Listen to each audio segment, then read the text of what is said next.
So you're on the home stretch. You've got to do that audit, though, that you're I was going to say that you're putting on the back burner and hoping it might, complete itself. But I thought I'd do a little exercise to kick us off and get us going. And I'm going to give you a couple of minutes to just think back through the modules that we've done and the assignments and things that you've done. But I want you to have a think about maybe just one particular thing that has really resonated with you, or that you've learned, or that you found very interesting, or that was a real sort of thing that, was nicely structured in your mind. Maybe it's something that as you've been driving around the road network or walking or riding around the network, you've gone, oh, I remember that from the course, and now I can't, can't ride past that without thinking this. So I want you to think of something like that. It also could be something that, you're not happy with at the moment, you're not comfortable with, you don't quite agree with. That's all fine as well. And then just jot that into the chat. And we'll have a look at what people are sort of coming back with. Now, in order to give away some prizes, of course, I randomly picked a few things. I had to flip back through the modules and randomly picked a few points, and I've got 6 of those ready to display on the screen. And so when I do that, anybody who matches what I put up, which I'm not saying are the most important, just some ones that I randomly picked, you will win a prize, of course.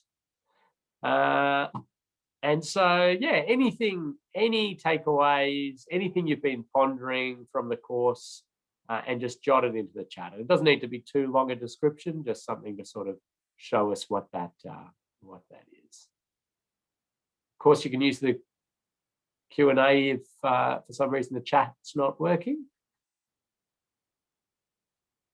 Okay, so we've got some stuff coming in already, but yeah, we'll give it a little bit of time so everybody gets so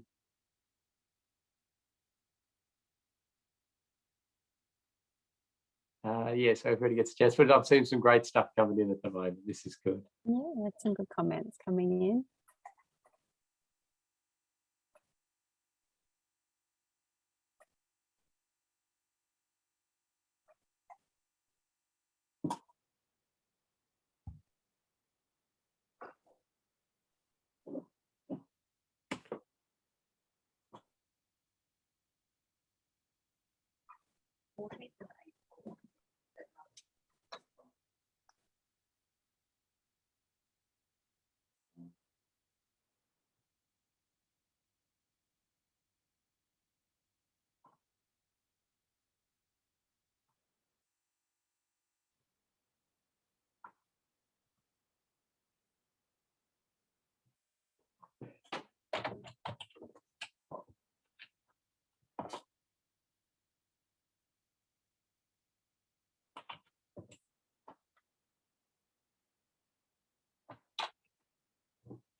Okay, how are we going here?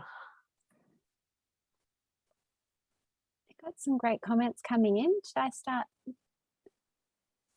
Well, I'm going to display something on screen, and then I think I'll pop along through, and I'm going to keep you on your toes here, Emma. So have a look at what pops up. Okay. Okay, so I'm going to share my screen here, and I think everybody's going to see me. Okay, here we go. Okay, what do we got? Let's read through people. So the ones I had, road safety orders proactive. Black spot is reactive. We had dynamic visual obstruction, bicycle-friendly grates, as in drainage structures, longitudinal grates. Pedestrian desire lines, sharrows, and severity of injury, safe system tolerances. So let's have a look what others said. Okay, shared zones. So Lilling saw shared zone in a car park at the grocery store, and felt strange there. Well, at least you knew what it all was and what it meant and what the road rules were. Roadworks closed to pedestrian, and Duncan wanted to ring council and get stuck into them. This is good. See, now we're seeing these as road safety issues. Timothy Jones, can't walk past a drainage grate without thinking about the impact of cyclists. Ding, ding, ding, prize winner. Geez, that's the second one already, Timothy. And Nick as well, bike safe grates, drainage pits. Have an urban highway duplication being constructed at the moment. Grates were noted in the design for RSA to be bike safe. Excellent. So there you go. One that possibly prevented putting them in or putting safer ones in. That's great.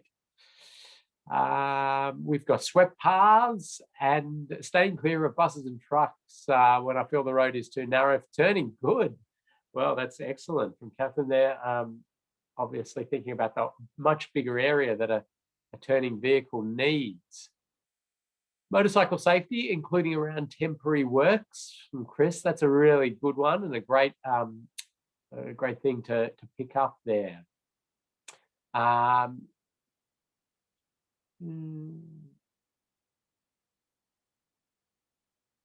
I'm just reading a few more. ZTL Lynn. Now, Emma, you're going to have to work out who that is. The collision and fatality diagram for types of crashes at various speeds. So there's another prize winner. Yeah, that's a tab. Yeah.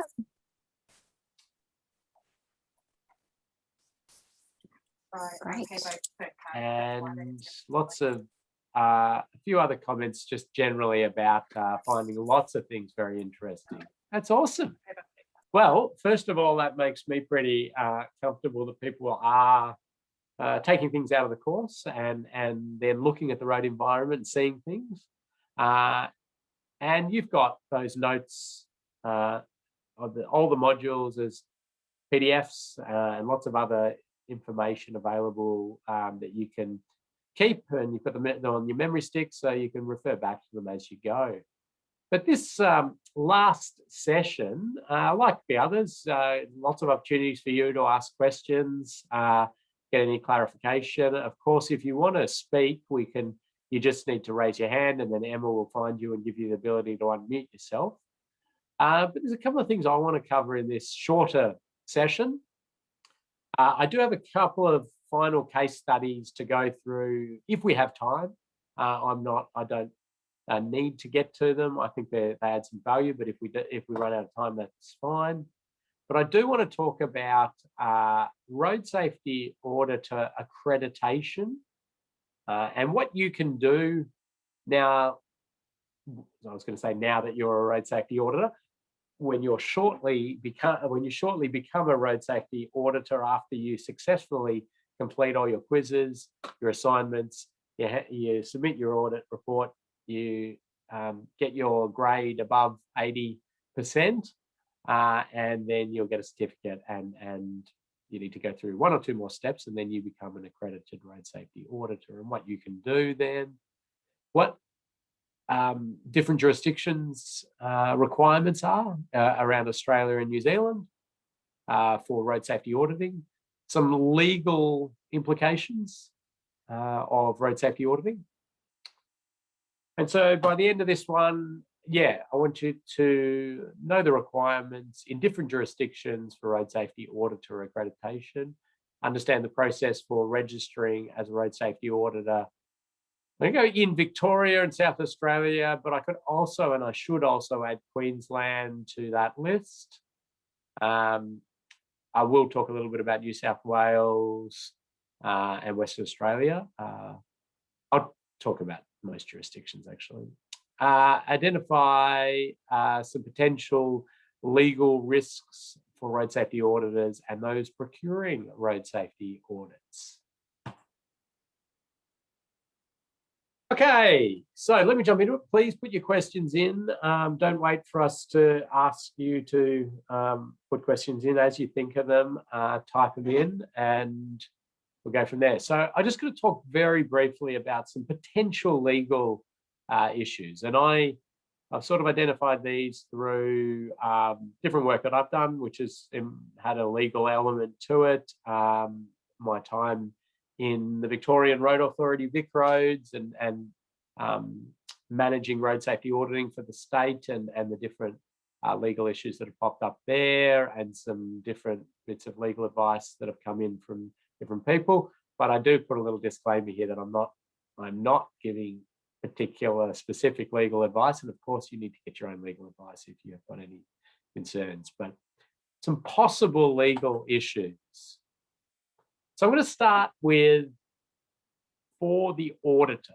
Okay, so if you get through all of this and you become a road safety auditor, some possible things to look out for where you may be held accountable legally or sued or the like.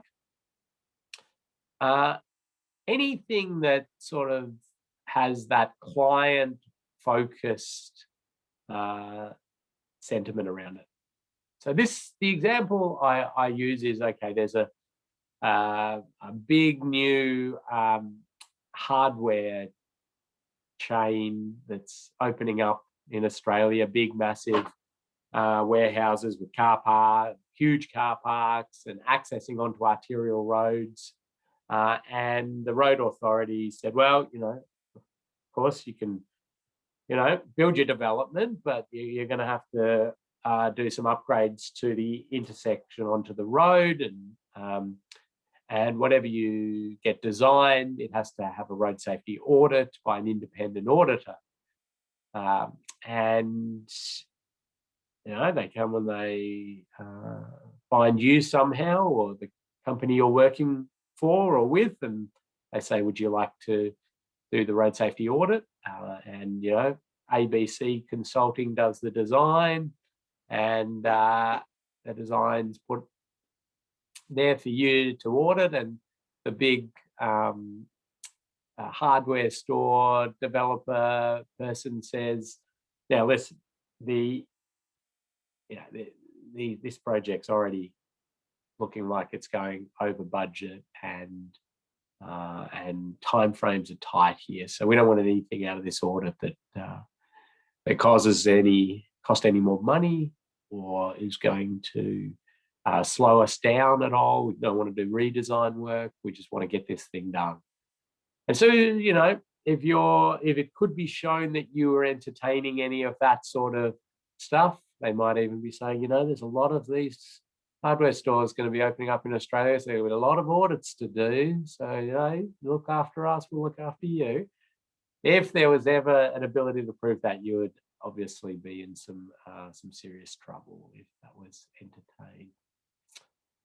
The next one's a bit sort of blurrier, inadequate brief. Well, this is if you are given inadequate information to be able to actually do an audit. Now, this, like extreme examples would be to say, we've been told by the road authority we need to do a detailed design road safety audit. Can you do the road safety audit for this roundabout? And we don't have the designs yet. They're still working on them, but it's just going to meet all the Austroads and Transport for New South Wales requirements for a roundabout. So just do it as, do the audit from that. Well, of course I can't do that because I don't have the actual design, and you've asked for a detailed design audit. I don't have that. So how can I do that? That one, I was going to say not as much of an issue potentially as the first one. Misleading your qualifications or experience, of course, that goes across the board really. But in the audit one, I suppose, to say that you're a senior road safety auditor when you're not, or to say that you have 10 years designing, road design, highway design experience, and you don't, those sort of things could be can be held against you. They're not following the correct process. And it's really, I say the correct process. It is, in the end, what has been agreed by you and your client as an auditor. Now, so this is daytime and nighttime inspections of the site. So there may, as I said, in some circumstances, the client may say no nighttime inspection required. We try to encourage nighttime inspection wherever possible because something could pop out. It's very interesting. I have, with audit teams in the past, been told by the client no nighttime inspection, and we've done the nighttime inspection anyway, just because we believe there was something that that could come out of it. Yeah, I mean, usually the sort of only reason they're saying no nighttime inspection is to try to save a few dollars here and there on the audit, which doesn't save you very much at all in the end. Not visiting the site, that's a pretty glaring one, and I think it's quite one that people should be very wary of, because now we have Street View and we have good aerial, we've got near maps, and we've got all these ways to look at a bit of road without actually being there. But the Austroads requirements and and even the next round of Austroads stuff that's going to come out is still going to say that you cannot beat visiting the site for getting that feel of how it operates, what happens there, and the like.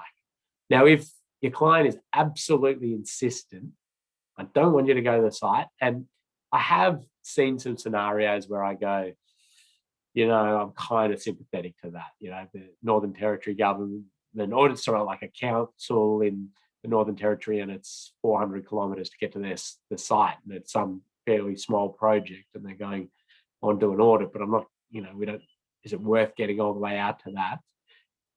I just strongly encourage you to name it something different. Road safety, desktop inspection, or the like, because it's really not a road safety audit.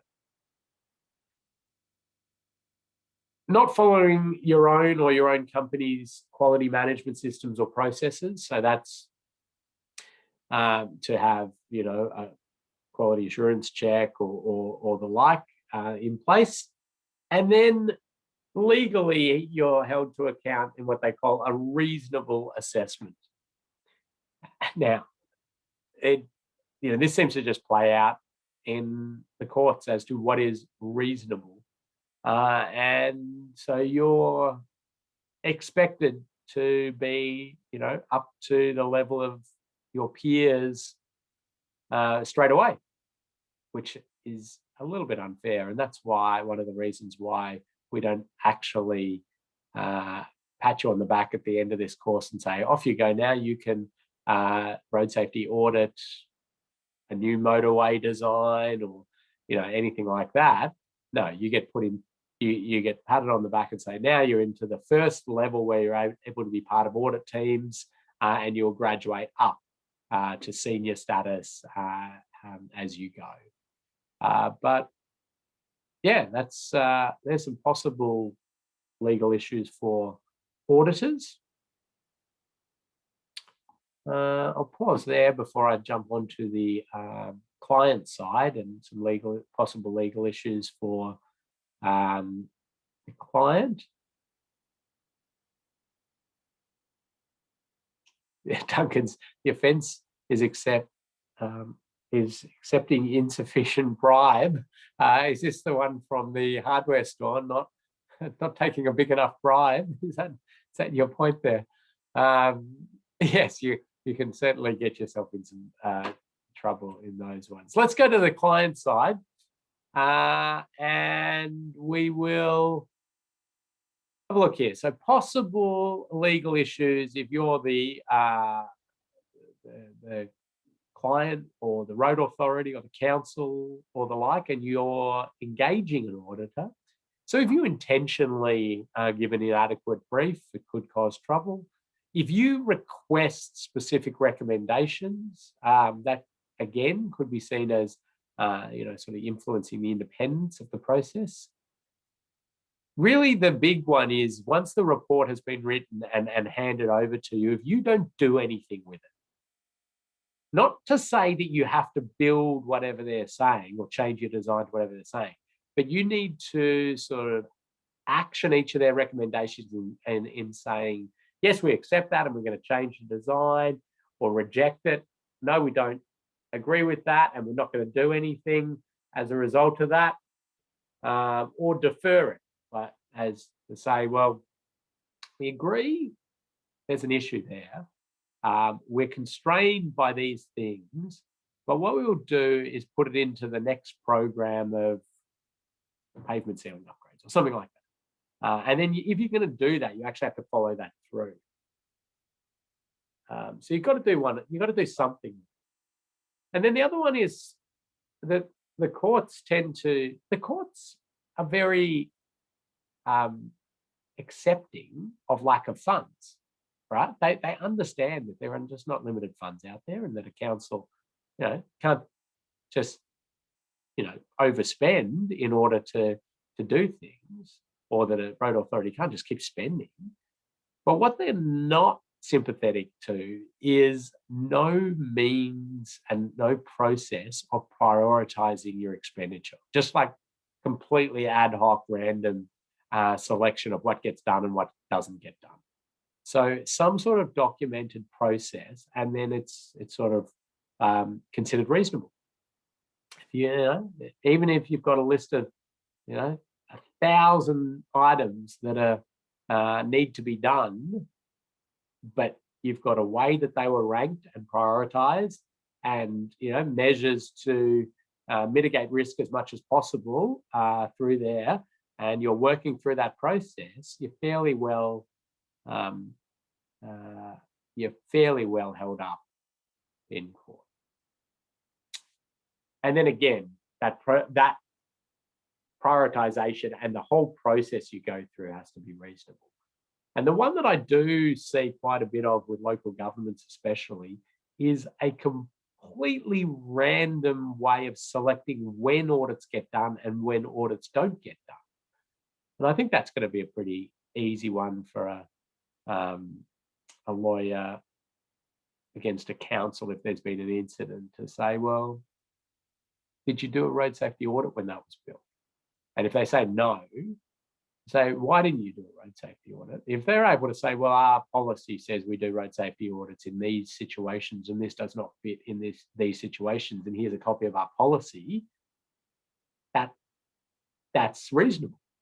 If they say, oh, well, we don't, we just decided not to do it on that one, or, we only do, like if there's no particular specific reason or process there, that's an issue. Now, most state road authorities are in a pretty good position because they have documented policies on when audits are done and when audits are not done, and what documentation goes around that for any project. It's usually local governments that seem to have a bit of a challenge there. In terms of like legal things that I've been involved in, so one was, I was at Vic Roads, and we were heavily condemned by the coroner, the State Road Authority, for some holes in our policy as to when audits do and do not happen. So we had to update some stuff according to that. And then, some ones, again, as I said, where councils had not done audits, and like it was unclear why they hadn't done audits. They had no policy, they had no structure, and there was a lot of people who didn't even know that audits were a good thing to happen, even though they were building some fairly hefty infrastructure that the public was going to be using. And unfortunately, some of them were unable to navigate that safely, that bit of road safely. So there's just a couple that popped to mind. Any questions on sort of some of the potential legal things associated with road safety auditing?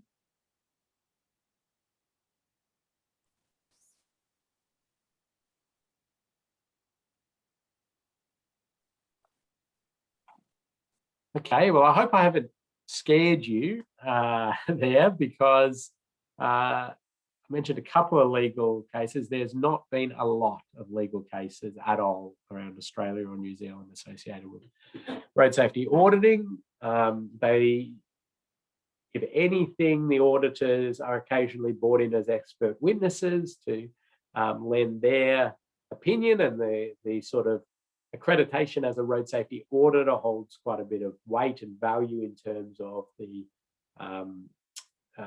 legal system sort of saying, well, this is an expert in that area. So that's it's going to far more be a good thing for you than anything to be too concerned about. A question just has come in, Ken, just around insurance actually. Should you carry your own professional indemnity and public liability insurance? Well, yes, you should, certainly. I mean, most auditors are working through a company, and so the company would hold those insurances. And most, certainly if you're doing audits for a council or a state road authority or the NZTA or the like, they will ensure you have insurance before they engage you, as most large sort of developers would. But yeah, you should be, because there is a chance that you will be hauled in and be part of some sort of action.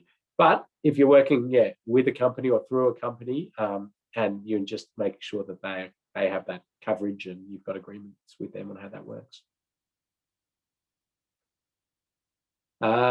The interesting thing about all of that is also that the lawyers are smart enough to know that the deep pockets are with the road authorities, and the auditors are not really worth chasing down for the big payouts. But it's more often though that the road authority would just drag the auditor in as part of the case.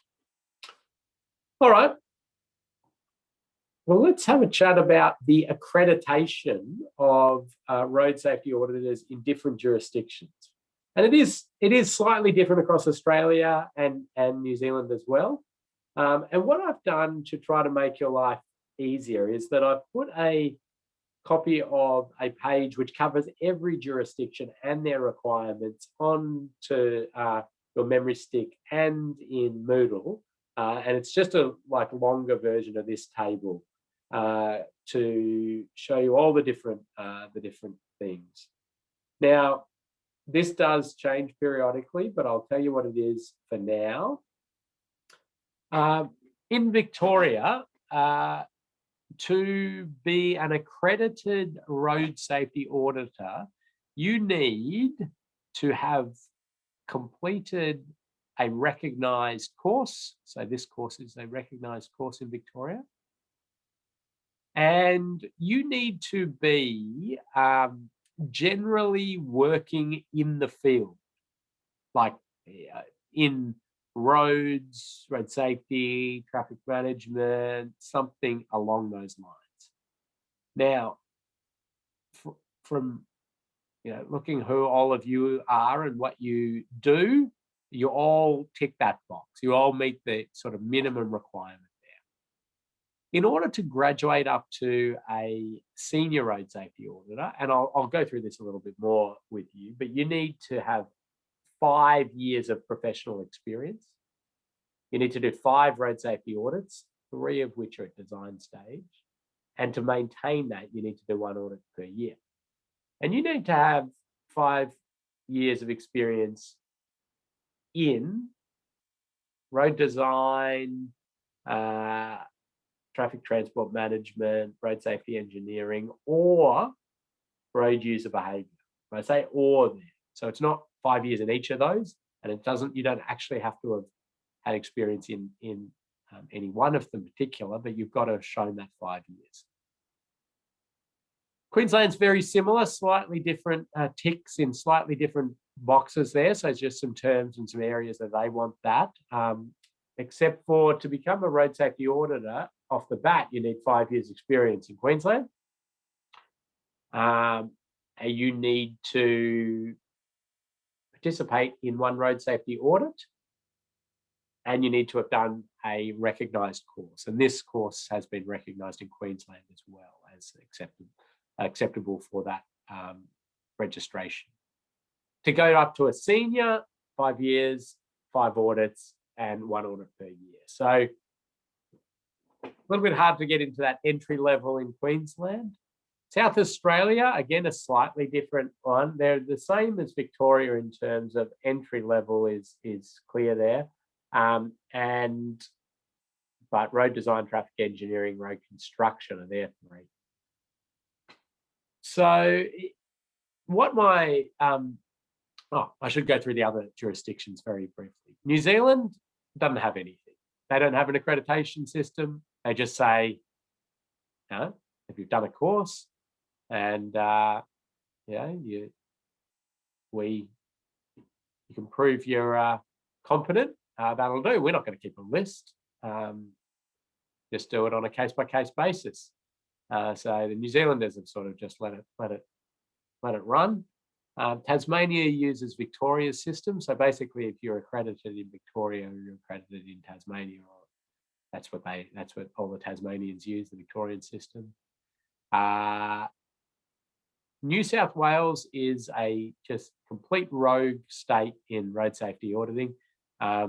Most other jurisdictions have mutual recognition and accept each other's courses, except for New South Wales and recently Western Australia. And New South Wales doesn't accept anybody's course except for the one that they've got. And I dare say it's not the best course either, but it's the one that their documentation signs up to. But anyway, the Western Australians have an online learning platform with no live people, and I did it just to see what it was like. It took about 20 something hours to do, and it was quite frustrating. You're sort of clicking through, it wouldn't let you progress until it read every word on the slide, and then you can progress to the next slide. You know how those things can be. But that's the one that Western Australia accepts. So Northern Territory will take anything and just go, yep, if you're accredited somewhere else, that'll do. And ACT generally falls into the New South Wales category. Now, any questions come in on that? I'm going to delve into a little bit further and show you where you actually register yourself and the like. But anything pop up there? There is one. I've worked on NBN projects constructing underground pipes along roadsides. Does this count as professional experience? Well, there you go, Emma. NBN contact. You get that NBN fixed at home that you're troubles with. Yeah, that would generally be seen as close enough to road construction to have that general feel for it. Certainly in Victoria, that would generally be acceptable, I suppose. You'd in writing any experience into the database, you'd probably highlight some of the road-related things you did with that, maybe ensuring that you had traffic management plans in place and those sort of particular things. Okay, I'll come back to this a little bit, but I do want to talk about Victoria because there's a bit of terminology confusion. But we have these road safety auditors and senior road safety auditors. Now, we could swap the photos around here because it's not about age, it's about what I just showed you with years of experience and the like. But that road safety auditor is this course or equivalent, and you're going to need a copy of your certificate once you've completed everything, and you're going to need to upload that to a system, and some experience in these things, or really working in the industry, in road safety engineering, road design, traffic management, road user behaviour, and the like. To be that senior auditor, to graduate up to the next level, is about the experience you get in the job, doing audits. You still need to have done the course, and you need to have 5 years of experience in these areas, and you need to undertake 5 road safety audits with a team that obviously has a senior road safety auditor.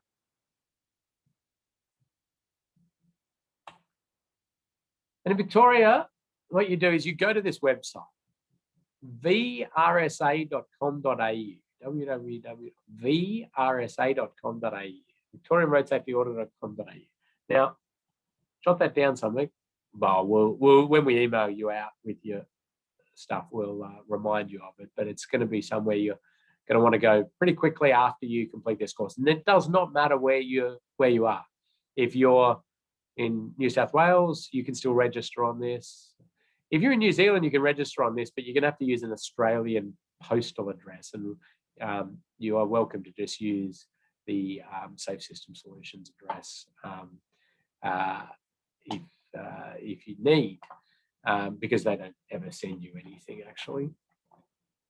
So what you do is you go to vrsa.com.au, and this is the website, and I set this up about 11 or 12 years ago, off the VicRoads system, because it was going to be like a 2-year process to get it onto that system, and it took me about 2 weeks to get some people to build me a standalone website, and it's lasted the test of time, and it's still up and running beautifully.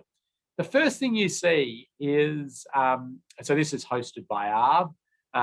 The first thing you see is a disclaimer that says, hey, there's a big list of road safety auditors you're about to see, and we can't guarantee any are any good. We can just tell you that they've done a course, and they generally work in the field. It's not an actual saying that these people are good. They've just met some requirements. So you agree and you continue.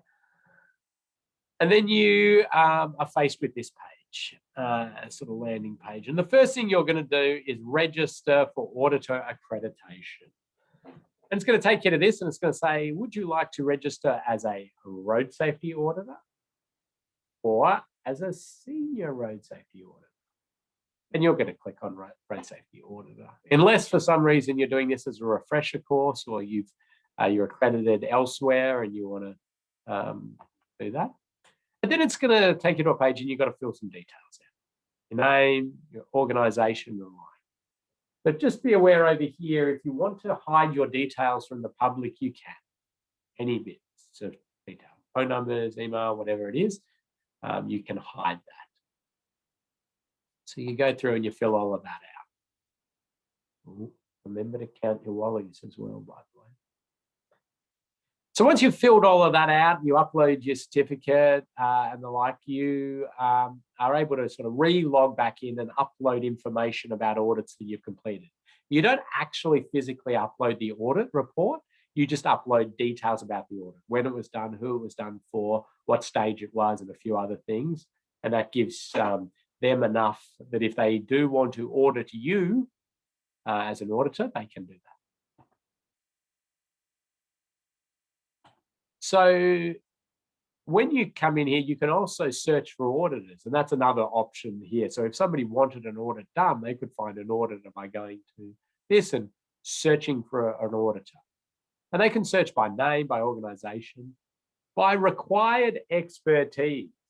So this is like, if you want a particular motorcycle audit for existing roads, well, you could tick that little box and you could see who comes up after you've done that filter.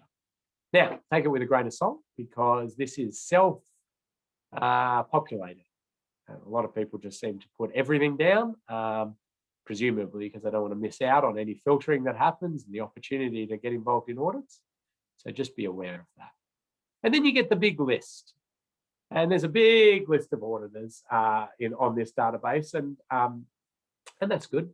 The status here, you'll see active or pending. Pending just means that they have uploaded some information recently, or they have applied recently, and they, it just needs to be validated and checked by somebody. So that's what's happening. Phone number, email. And then you can click on an auditor in particular. So we'll click on me because I'm on this list. And then this is what you'll see.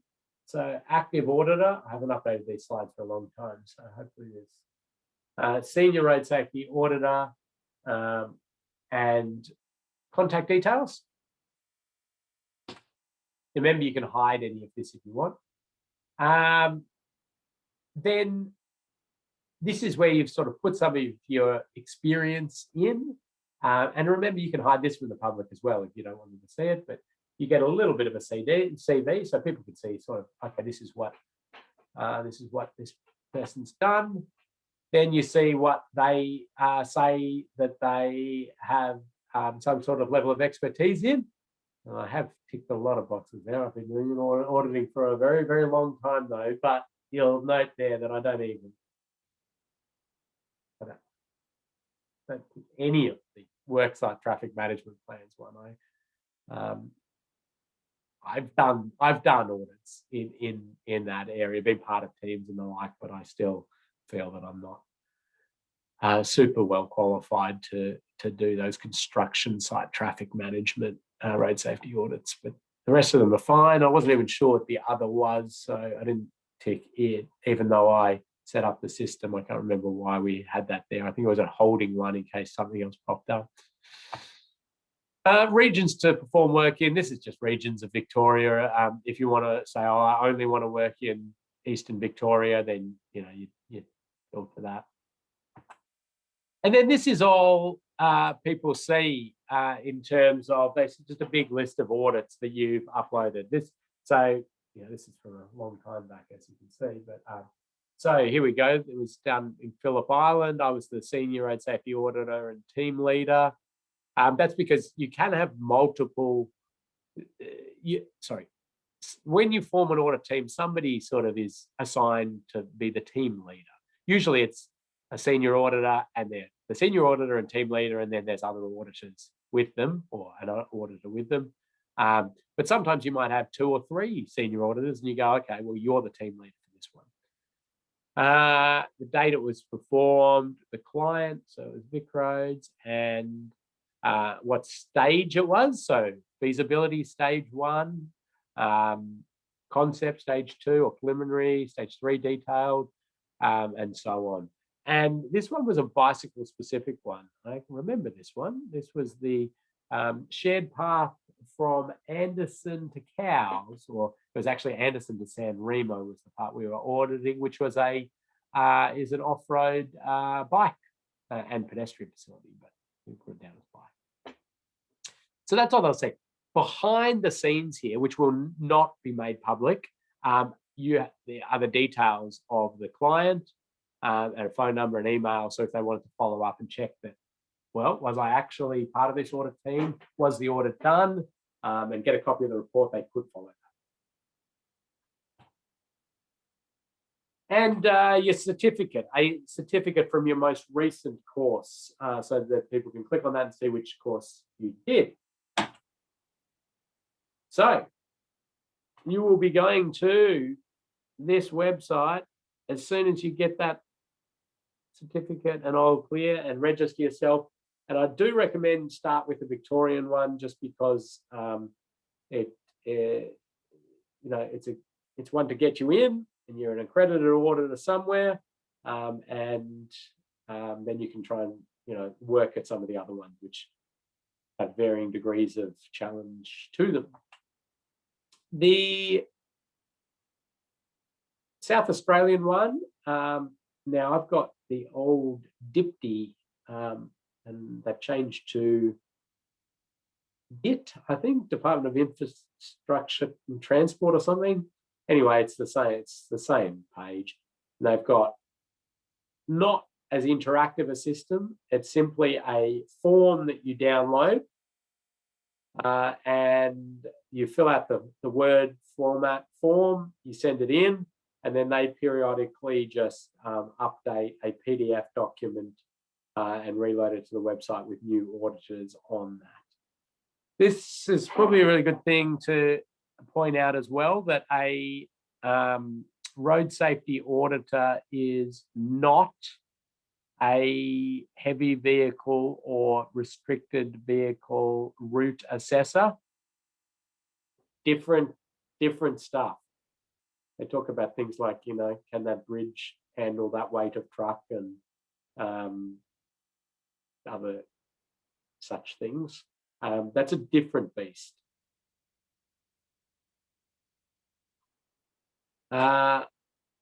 So vrsa.com.au. I'm just going to live bring up the Queensland one while we take any questions at this stage. So,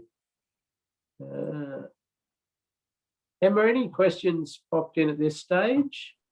Not any new ones, no, not at this stage. But feel free to keep them coming, everyone. Okay, let me share my other screen now. Here we go. Oh, we're seeing the chat as well. I'll pop that over there. Okay, so this is TMR, Transport and Main Roads, Queensland Government, and then they've got their big list sitting in their system. So the very diligent people at TMR actually went through the proper process and put it on their real website, not a standalone website. So well done to the team there. So they have here a list of road safety auditors, and then you scroll down and list of senior road safety auditors. So there we go. Oh, and I'm on this list as well. That's but you can't click on it and get any more information. That's it.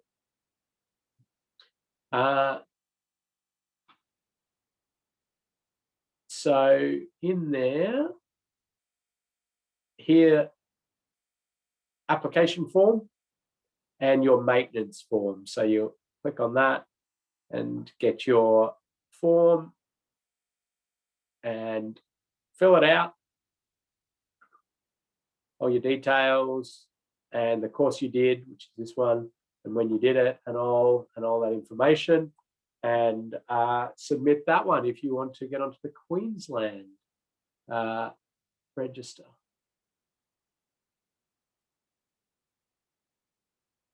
Okay, so there's some exciting info for you and showing you how to, you know, tick all the right boxes once you've completed everything and got your certificate. In terms of actually getting out there and doing audits and the like, I was having a chat with one of the participants via some emails about sort of how that tends to work. Most of the road safety audits are done via consultancies or, you know, small, you know, sole operators who have an ABN and the right insurances and those sort of things. So yeah, but a lot of there's some consultancies that specialize in sort of road safety auditing and the like, and they do quite a lot of them. Your big, large multinationals have tend to have road safety auditors as part of their team that they can utilize as well. So traffic management companies are getting more and more into the practice of having auditors and independent people to look at their sites who can do sort of checks against the standards, but also do a road safety audit as well, because that's becoming a requirement a lot of the time. So it does open up some avenues to potentially get involved. If you're a road authority, you're a council officer or you're a state road authority, there is opportunity to do internal road safety audits. So talking to other areas and saying, well, you know, I'm an accredited road safety auditor. I'd love to do the audit of the design that I've had no involvement in. Or, you know, if you have any come up that I could get involved in, So that's an option. You can also even talk to some of the your local providers of road safety audits and ask whether you can be part of the audit team if it's appropriate to gain experience and continue the development. That's certainly something we do at Safe System Solutions. We continue to offer people to come along and be part of audit teams in order to keep bolstering their experience. You need to do 5 audits to progress to the next level. So some people aren't really in the position to get that experience. So we often tend to help out. But most auditors that I know as consultancies and the like are quite happy for others to be involved. So if you really want to sort of make a profession of it, you really either linking up there with somebody or getting involved in some audits and getting runs on the board really. And it's really important because we've gone through quite a bit of info in this course, but there is just so much more to continue to learn. So any questions on that? Yeah, well, the one question has come through in the Q&A and is, if I'm registered as a road safety auditor in Victoria, and to maintain the qualification, I need to do a minimum of 1 road safety audit a year. Does this 1 road safety audit need to be on Victorian roads or roads in Victoria? Yeah, good question. So the first thing I'll say is that in Victoria, when you get yourself registered as a road safety auditor, you don't need to do any audits. You stay as a road safety auditor. It's only as a senior road safety auditor that you need to do 1 audit per year. And that does not have to be in Australia, in Victoria. It doesn't even have to be in Australia. It's just 1 audit somewhere. Now, you might have a little bit of challenge uploading the information about an audit from another country because I think it asks which state you did it in. So again, you just write where it was and then just pick a state. I mean, because you'll write that in the description. I did this audit in, in Bangkok, Thailand, and then just go, I don't know, ACT, because it's a drop-down menu for the state. It won't matter. So hopefully that answers that one. Now, I should mention that Victoria has just, literally yesterday, launched a supplementary e-learning module, which is mandatory for anybody on the register of road safety auditors. So, and it needs to be done, I think, within the next 4 or 5 months. So when you register on the Victorian system, you're probably going to get an email that says, hey, you've got to do an e-learning module now. And it is all about Safe System. And you're really primed and in a good position to do that, because you might find that a lot of the questions out of their e-learning module are very similar to some of the questions we asked you in the quiz questions. And the reason for that is that we spend a huge amount of time and effort updating our road safety audit course to ensure that we're thinking safe system principles. We've got that energy management, some of those, there's things we talked about, but there's 500 or 600 odd people on the Victorian register who haven't done that in the course. The course they did was 10 years ago, 5 years ago, or with a provider, somewhere else that isn't talking about the most contemporary stuff. So they want to make sure that everybody's got that same information. So you probably just timed it in an interesting way where you're going to sort of repeat a little bit of your learning, but it's a free course. So, and it's just something that you can tick away at. It won't take you too long. I knocked off the first 5 modules in about an hour and a half yesterday afternoon, just having a look at them. Lots of exciting stuff in there, which, yes, it's a lot of our stuff, which is fine. We gave them permission to use that. Any other questions? Good questions are coming in. Well done. I think we might be up to date, but yeah, keep them coming. It's a great opportunity. Okay. Yeah.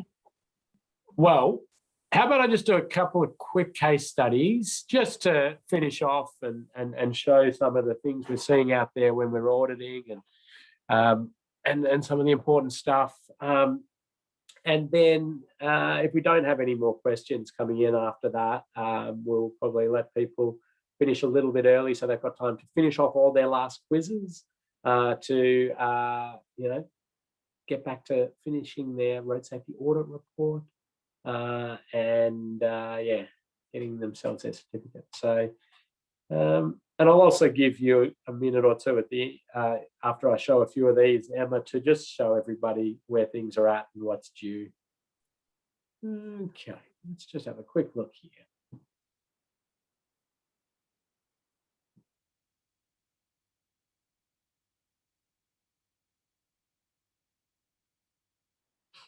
Okay, so this is this was an interesting one. A colleague and I got asked to do a very urgent road safety audit, and that sort of sparks interest in your mind, doesn't it? They said, "Can you? This is super urgent. Can you get out there and have a look?" And so I said, "Oh yeah, well, okay." And they said, we won't tell you what's going on. Just go and have a look at it, do an existing conditions audit to see what your thoughts are, which is fair. And I don't say that that's intentionally holding back information, because we sort of said there's a few things, and we want somebody who doesn't know all of the background to just look at it from an absolute, here's the road infrastructure perspective, and see what the issues are. So here we go. We're on a C-class road. This is an arterial road, a state government managed road. It's an 80 km/h road. It's been 80 kilometers for about the past 10 kilometers. And here we go. We're driving along, and you can see there we've got no overtaking. We've got some more 80 km/h signs. Now, forget about that car, because that's our car that we parked away to stay off the road. And you can start to see some bushfire warning signs. Let's go a little bit further forward. Here, we'll just jump a little bit further forward. Okay. Now I've got an overtaking opportunity. That's good. I've been following behind a truck for 5 kilometers going at 60 kilometers an hour. It's a good time to overtake. But anyway, the overtaking. And I'm seeing now, there's something quite far off there in the distance, it looks like. That's interesting. Oh, I've got a speed sign here coming up. I can't see what that is. It's covered. Something else going on. Let's go a little bit further forward. Okay. All right. A little bit further forward now. Yep. Okay. There's another speed sign coming up. So it's either another 80 or maybe it's a 60, because we're approaching something quite far down there. That's fine. And then I go a little bit further forward, and all of a sudden I go, okay, it's a 60, and what have I got? There's some little yellow sign there as well. And I've got my overtaking opportunity still, but hang on, is there something? And then as you come quite close to it, we're starting to see now we've got a traffic hazard ahead sign, and it's 60. And let's go a little further forward, and okay, we've got a concrete island, and it looks like there used to be some signs there, and it looks like there might be a few vehicles that have run over that. Interesting. Let's just have a quick look at how it looks at night. Okay, that's interesting. Of course, we're doing our nighttime inspection. Can't see anything at all. There, can see the signs lit up, and for my overtaking opportunity.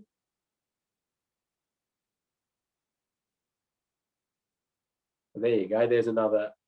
Well, it's probably a good example of why a nighttime inspection's a good thing to do.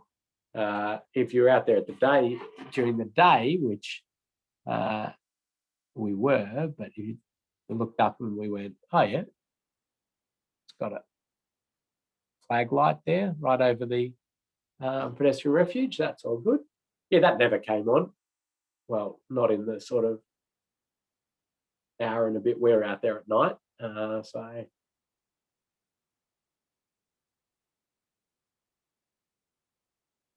the issue here is an interesting one. Over here, let me give you, well, as a road safety auditor, I think I've used intolerable risk maybe 5-6 times, maybe a little bit more than that, but it was pretty rare that I whip out the intolerable risk card.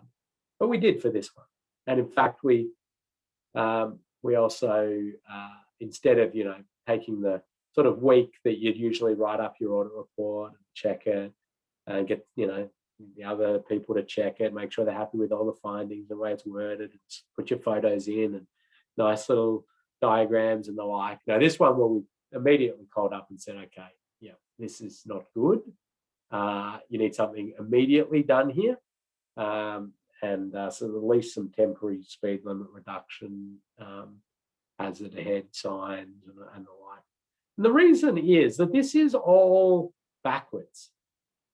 Now, somebody might have identified that already, but let me show you what a refuge island and a right turn bay should look like. It should look like this. And if you are approaching from this way, you get a straight run through. And that's a very intentional design decision. If you're approaching from this way, you get sort of eased out and then you go around and ease back in. Now, why on earth would this be backwards? Is this just a mistake by the design team? Well, what we sort of discovered, and I suspect this is a developer, right? And a subdivision. And the subdivisions come along and somewhere in this process, the designer or the developer has discovered that there's a lot of services that run along here. And they're very expensive to move, these services, whatever they are, under the ground there, they're services. So they went, well, we don't want to have to widen that side of the road, do we? Because that's going to cost us a heap of money. And look at how this widens out there, Well, exaggerated it a whole lot there. Maybe I shouldn't have done that. You can see how it widens out there. And that's going to cost them a heap. Like, oh, we don't want to do that. We've got space on the other side, so let's just sort of utilize that space. Let's flip how this sort of works and pop it in. And they seem to have done that with so little thought that they've flipped the whole design. They even flipped the line marking, giving us the opportunity to overtake around the wrong side of this. If you're stuck behind somebody, you start overtaking. And you can imagine the dangers for motorcyclists in these situations. So if you've been a motorcyclist stuck behind a slow car and you're back here, you go, beauty, finally my time to overtake. And then you're into this, obviously at night. And this one's so obvious that it is a problem, that you can see the scrapes and the marks from the number of vehicles that have mounted and gone over that. And this is a very, very new feature, obviously, that's gone in. So, we hope that they're not as vivid as this, and this shouldn't slip through the system, even without a road safety audit. But there's quite an example for you. Someone's just made a comment and question, actually, Ken, on this. Is the light pole at the intersection working? The nighttime image isn't showing anything. The intersection? Oh, I guess that's the question. Oh, is the light pole at the intersection way down here, maybe is, so no, it is, so those are those ones right in the background. The one that's meant to be about here, is not obviously working. Now, interestingly, that like when you're out there doing nighttime inspections of audits, there's a few things to do when you're taking a photo. So one that I do is I'll take a photo with flash on, and then I'll take a photo with flash off. Actually, your iPhones and things are pretty good nowadays in adjusting the light, but it's probably not as bad as it looks from that photo. It's a good photo for training purposes because everything just disappears except for the signs. It's a little bit lighter than that, but when you put your flash on, your camera just, puts everything else black. That's one. A couple of little,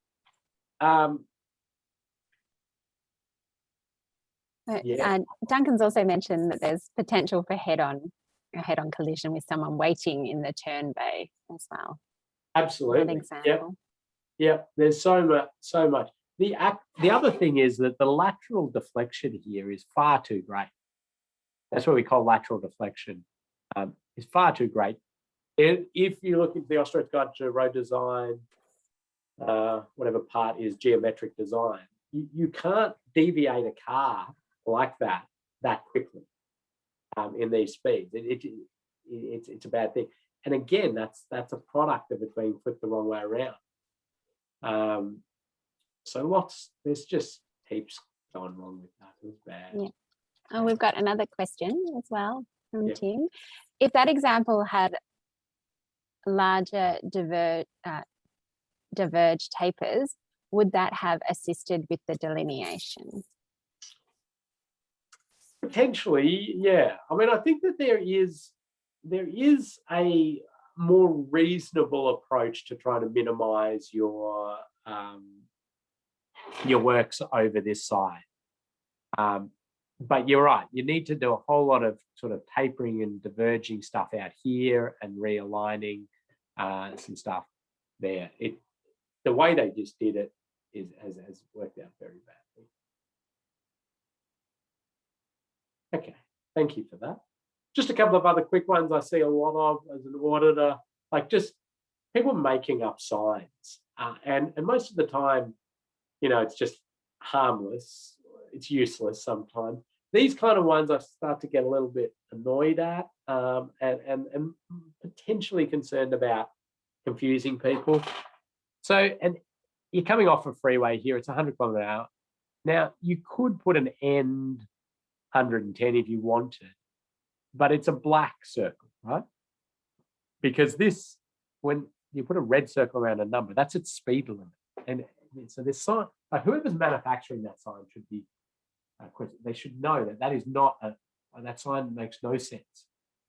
But anyway, the reason I sort of get a little bit annoyed about it is we know that occasionally people are just very briefly see this flash of the eye, they see the 110 and they go, okay, is it 110? They might miss the end, maybe. The other one is that there is this very subtle clue. So that one should look like that. I mentioned this to the region and they changed it, but I don't even think they need it, because as soon as you hit that intersection, all speed limits are void anyway, and you've got to find whatever speed limit you're in when you turn the corner. But the use of any speed limit sign on the approach to an intersection or anywhere you've got to give way or hold is a bad thing, because a speed limit sign like these is a subtle clue to a driver that their road continues, because we condition drivers that way through the placement of signage. So we do this in areas where they have a continued run, and we're trying to say, for this long continued run you have coming up, stay at 80, please, or below. But if you start putting these on the approach to an intersection at night in fog or something like this, that may add to them overshooting this intersection. So this is that's one that I really don't like, from that reason that it may be, see it like that. I won't do that one. The other thing is barriers. Now, if you're on a job where there are a lot of barriers, make sure you partner up in a team with people who know barriers, because there's quite a bit of tricky stuff. That is not a wally, because this is extra content. no, take that off your count. But we see a lot of barrier issues, and they're quite intricate sometimes. Anyway, this is a breakaway cable terminal. It's not accepted in any jurisdiction anymore, but you should, you're expected as an auditor to sort of know that and the dangers it presents for some potential spearing. I won't go into that. We still see some ramp down barrier ends again. This is a vaulting risk. It hasn't been used for a long time. I've just spent the start of this week around New South Wales, and I see a lot of ramp down concrete terminals in 70k zones. I'm still a little suspicious of that, but anyway, at least it's in a lower speed environment. But ramp down terminals are no good. Again, this is a breakaway cable terminal A. You'd be expected to be pointing that out as not a terminal accepted for use, and has some potential hazards, spearing hazards, and a few other things. There's another one in a recent job, so they're going to have to rip that out and replace it with a proper one. So that's going to be annoying and costly for them. We see fishtails. Fishtails are a very big spearing hazard as an end terminal. We don't want to see those. We see them a lot in other countries as well. And this is why we need to make sure we get our barrier system right. They do spear vehicles, and they can do that. This one's gone straight through that vehicle, straight through, right out the other side, and extracted its way all the way out there. So quite a hazard. Random trivia if I've got time. Yeah, I do. Okay. So you can see there the tactile edge line. Some people would call it rumble strips, but it's actually not a rumble strip. It's an audio tactile edge line. A rumble strip goes across the actual travel lane. But anyway, that's just terminology stuff. This is obviously not in Australia. Why do you think that they did that, sort of scouring it into the pavement instead of what we would do, which is a blob of thermoplastic paint on top of the surface? Any ideas?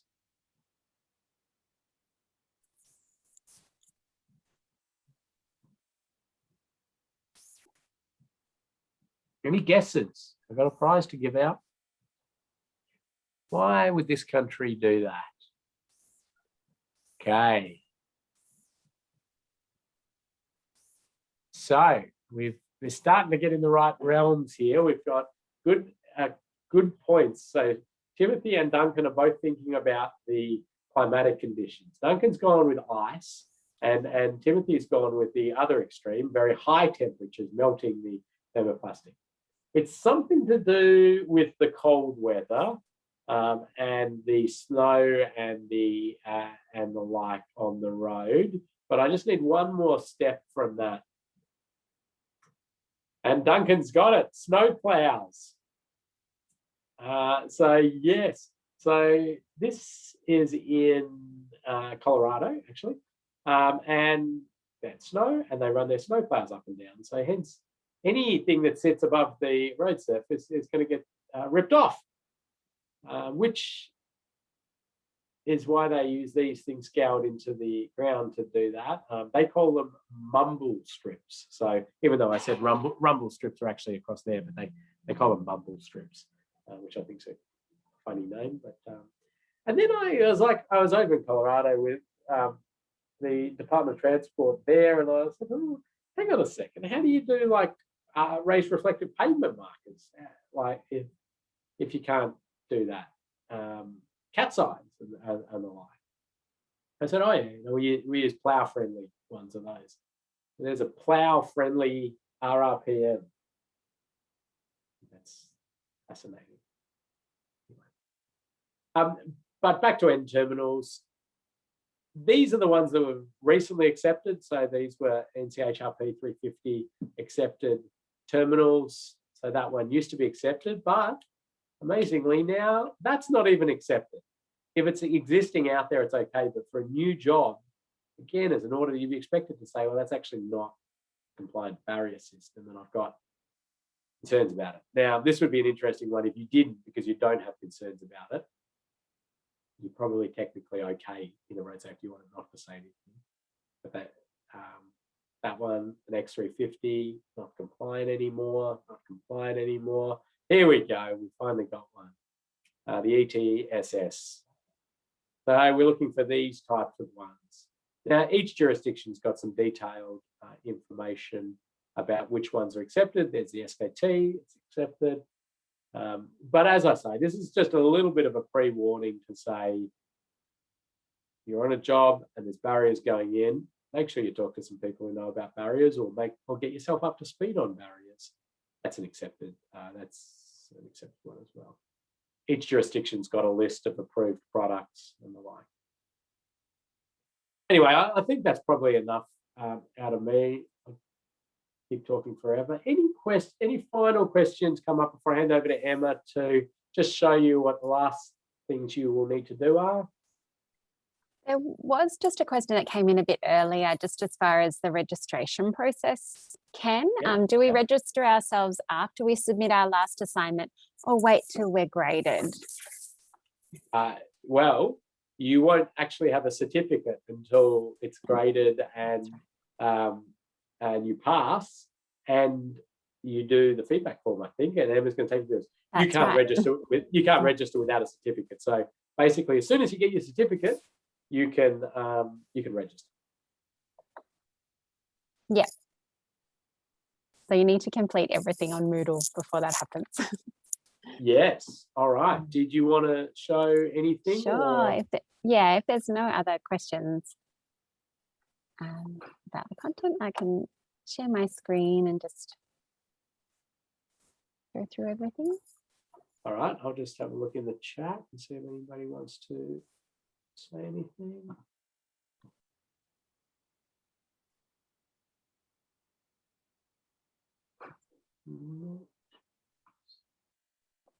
Good. Yep. Okay. All good. And good. We can see your screen now. Great.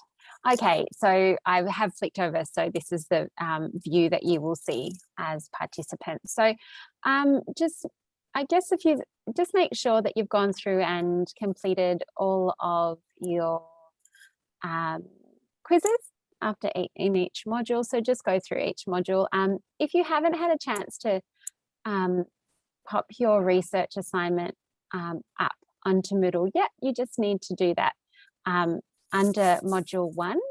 Under the research topic, you'll be able to upload it from there if you haven't had a chance to look at it. So I haven't submitted mine yet. So you just add your submission there. That's pretty straightforward. If you do get stuck at any stage, certainly shoot me an email or give me a call and we can talk you through that. Emma, can you go back up to the top? Have we got everybody's research assignment in there for others to have a view of? Is that the one? Yes, we have. So cool. Under resources shared by participants here. So if you just click on that and then select this option here, research assignments, it's got all of the ones there. Oh, cool. Yeah, there's some pretty awesome stuff in there. Oh, so good. It's really worth having a look through there. So great things to look at. So yeah, just a matter of going through quizzes, and don't forget, the recordings of each session are available under each module as well. And today's will be available under actual module 6. Now your road safety audit report is due on the 27th of May. And that'd be ideal if you could finish everything else off by that date as well. So that's next Wednesday. So you've got just a little under a week to complete all of that as well. And as Ken mentioned, you need to get all those bits and pieces done. And then also if you can go to the feedback and certificate section and have a look at the course feedback form and please fill that in.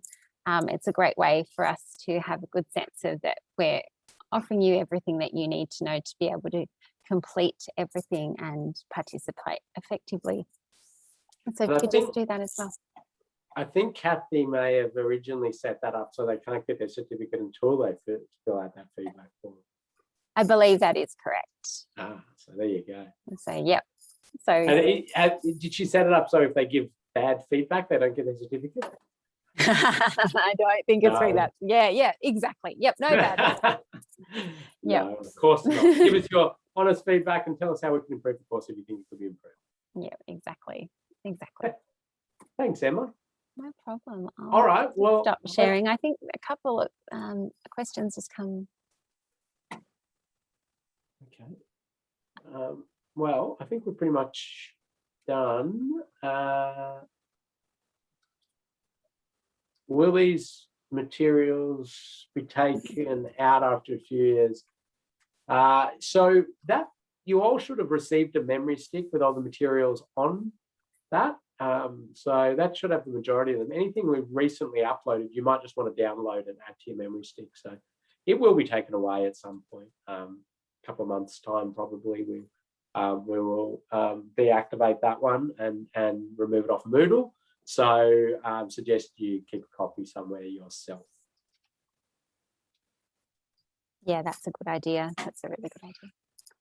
All right. Well, I want to just thank you all for taking the time to come along to this course. I mean, road safety is such a huge opportunity for us to improve the health and safety of our community. It's a big issue, and having more people with more understanding and skills and knowledge and looking at things through those critical eyes is going to be one way that we can improve things a whole lot. And, you know, I'm really passionate about road safety auditors speaking up about issues that they see out there. You are now armed with knowledge and you can predict things that are going to happen. And so if you see things out there that you think that's intolerable risk, report it to the road authority, mention it, talk to them, pop in an online form or something like that. We have that responsibility to do that. I wouldn't go doing it for every low risk or even medium risk issue you see out there, because that'll be the rest of your life, just constantly filling out forms because it's everywhere. But when you see those ones that are really glaring, we should be doing that. And I think we can do some good, just having more eyes out there on the road network looking for that intolerable risk stuff or high risk stuff as well. So thank you very much. Do take some pride in the fact that you will become shortly an accredited road safety auditor. And I'm here to help you along the way. So please continue to ask me questions, shoot me emails, send me, reports that you do or interesting sites. I'm always interested in seeing what's going on out there. And follow us on LinkedIn, because we do put out the things we call safe system snippets quite regularly with new bits of information about road safety infrastructure and issues and the like. And we've got lots of other courses if you're interested in continuing to learn different things. Thanks to Emma for all her work in the background, putting stuff together and keeping us all on track. Any more questions? Yeah, just a couple. So there's, will we have access to Moodle and the recordings after the 27th? Ken, you said it'll just be a couple of months after. So anything that is of interest, pop it on the USB that we sent in your education pack. That's a really good idea, so that you can keep it, because it'll be only a couple of months. The last question that's come in is, in my RSA assignment, can I put Ken down as the senior auditor and reviewer? You don't need to put anybody down there. You could just say not applicable. You can put me down if you want to actually put a name there, but you're just going to put yourself as road safety auditor in training, and you can just leave that blank or just say not applicable, because it's just a training exercise. Perfect. I think that's about it. But thank you very much for your time and attention. We're going to give you 4 minutes to finish the last quiz. If there's a quiz for this one, I don't even know there is a quiz for this one. I think it's just how many Wallies were there. There is a quiz. I'm not entirely sure. I think it might be just the one. Just a Wally. Okay. This has been my first session, everybody, my first program with Safe System Solutions. So thank you, everyone. You did a wonderful Very much. job, Emma. Oh, thank you. Thank you very much. And thank you, Ken. Thanks for sharing all of your fantastic expertise as well. Thanks, everyone, and keep in contact. Get those assignments finished. Get those assignments finished. Get that audit in, submitted, off your plate, and you're done. Thank you. Have a Great. good one. Thank you, everyone. See you.